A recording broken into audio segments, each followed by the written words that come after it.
Have you ever felt your own thoughts just uh, pulling you in a million directions, making it almost impossible to focus on what truly matters? Oh, absolutely.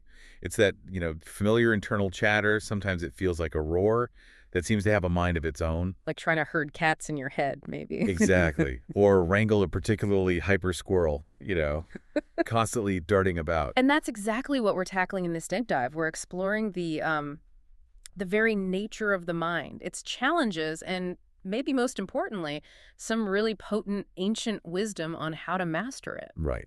Our mission today is to unpack these fascinating insights from texts that are centuries old, but honestly feel surprisingly relevant to our busy, distracted modern lives. Hopefully offering you a bit of a shortcut to understanding yourself better. Yeah, and to do that, we've pulled some pretty amazing stuff from the Meghiyattheravatthu. It's often called the story of Meghiyathera.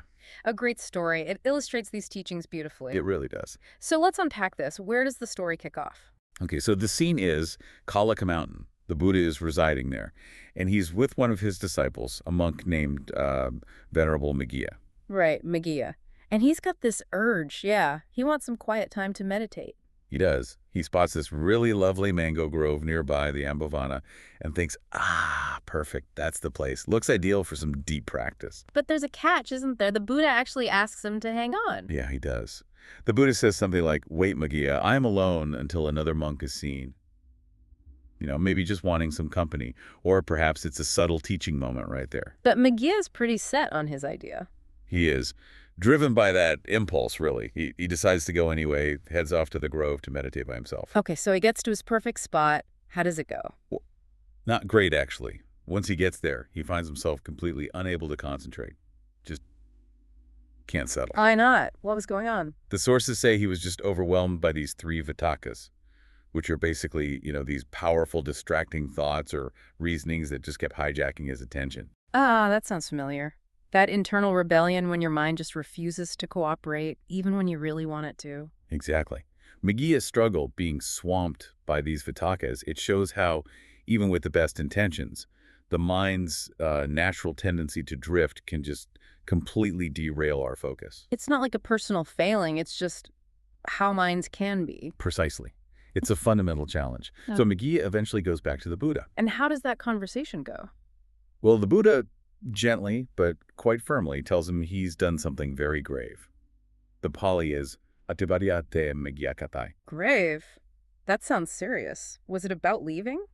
Not exactly about the act of leaving itself, it seems. More like an observation about the mental state behind it, the impatience, maybe. Ah, okay. And what's really key here is what the Buddha says next, right? Absolutely.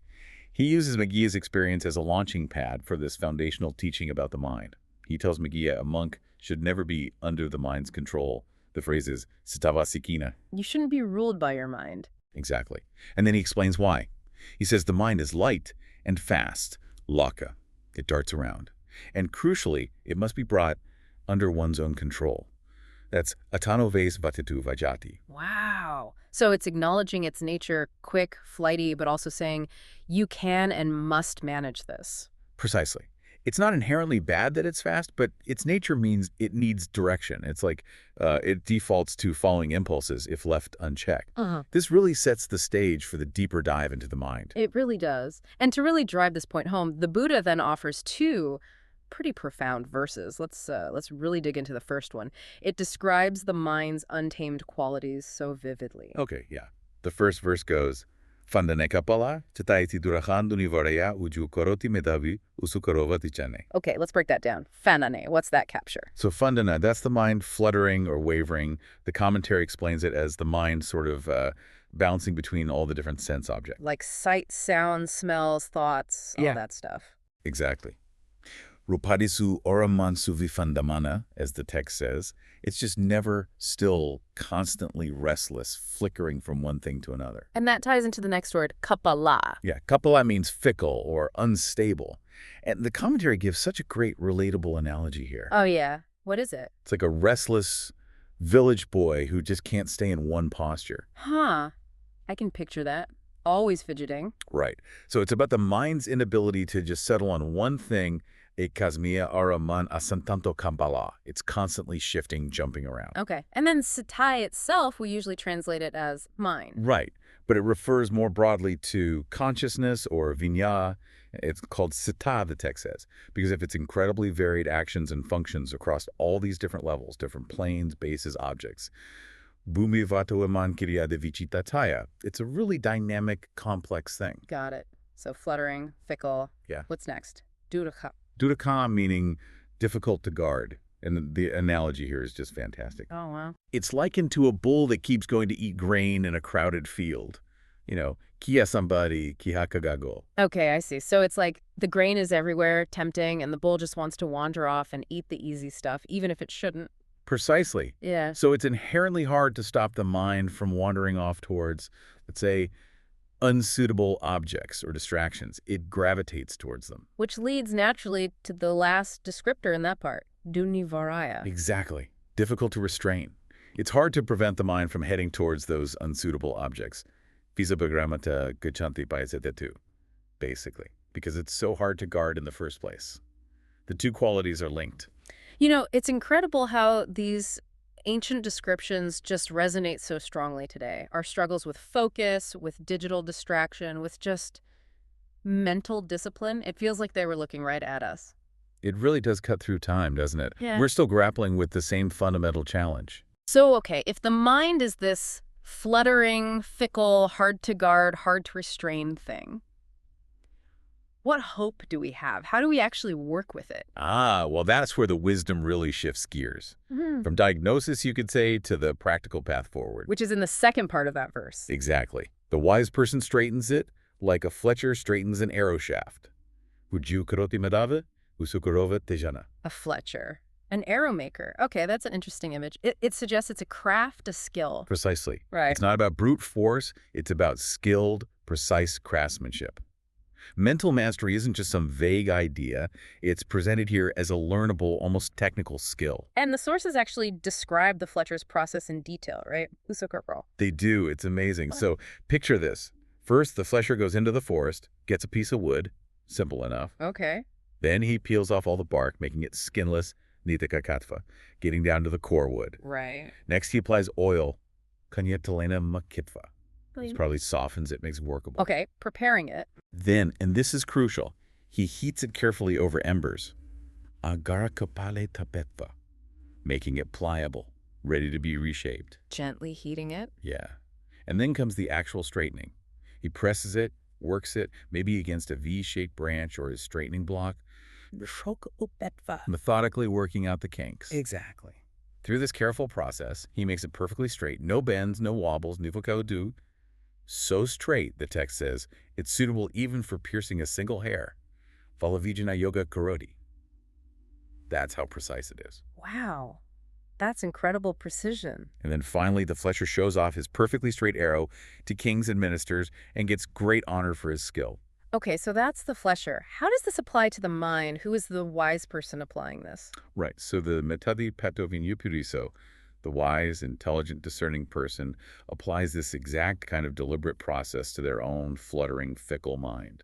It's like a spiritual craft. So making the mind skinless, nitaka. What's the mental equivalent of stripping the bark? That corresponds to shedding the gross defilements, or rikakilesa.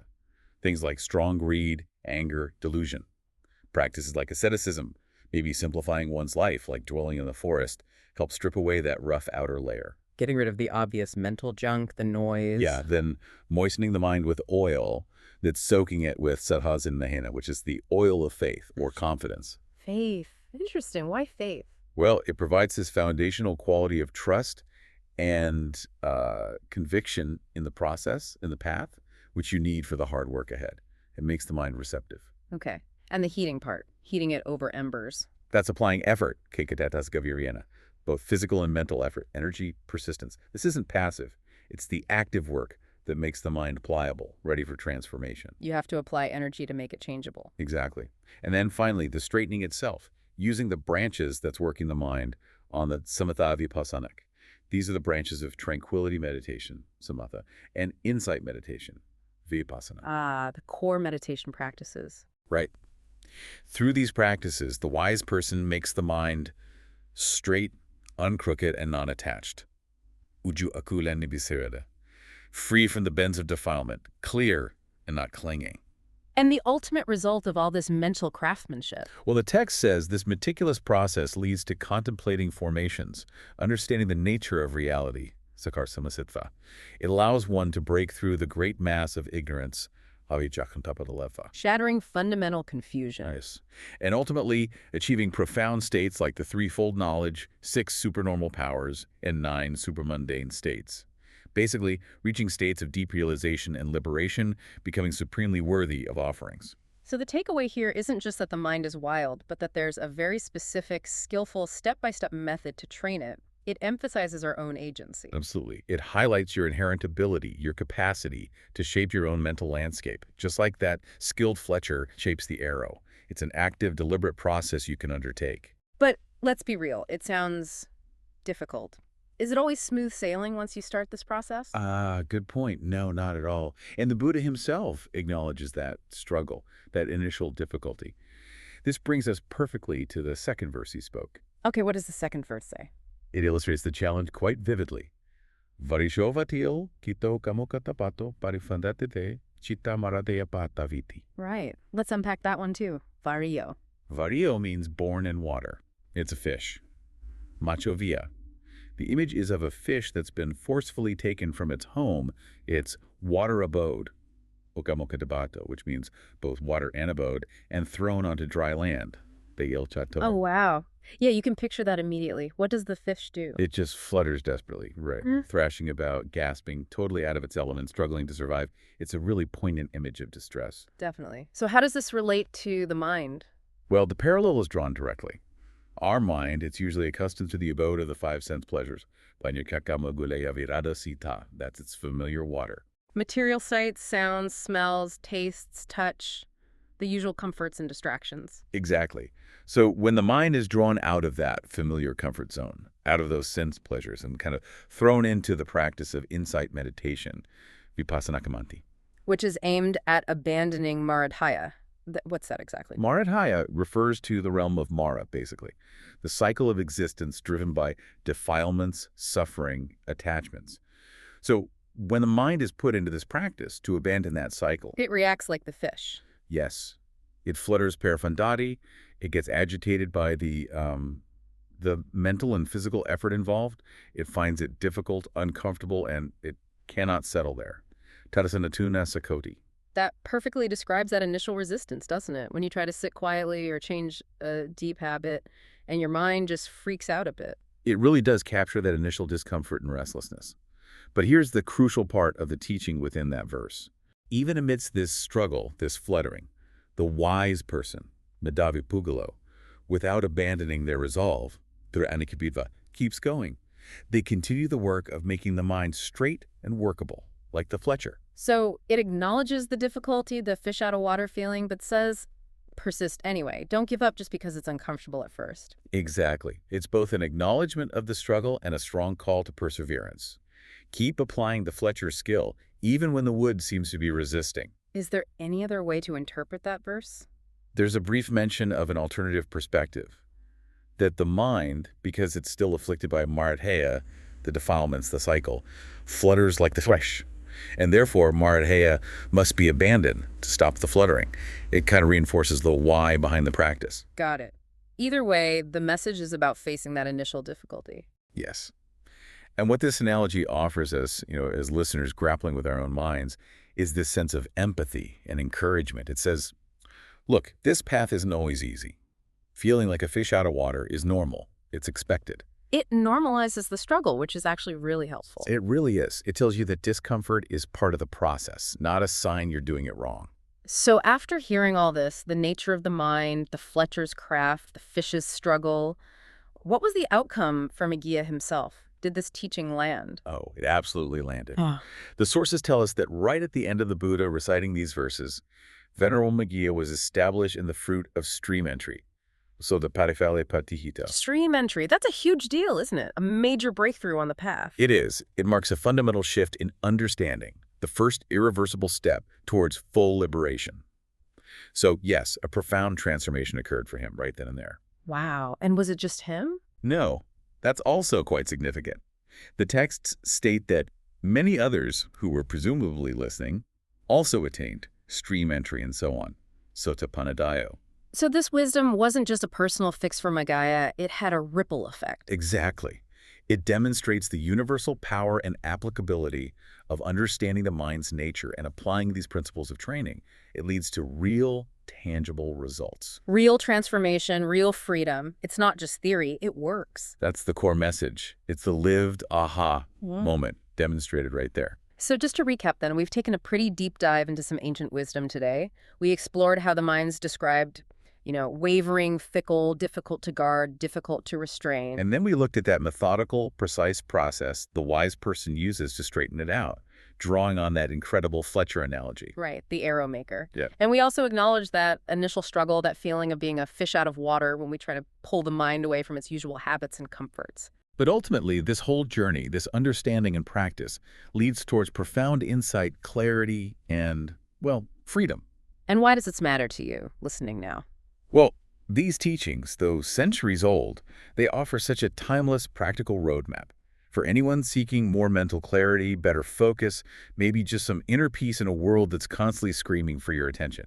It really feels like it's about taking active, intentional control over the most intimate experience you have, your own mind. Absolutely. It's about moving from being under the mind's control, as the Buddha warned Meghiya, to bringing it under your control. So here's something to maybe mull over as you go about your day.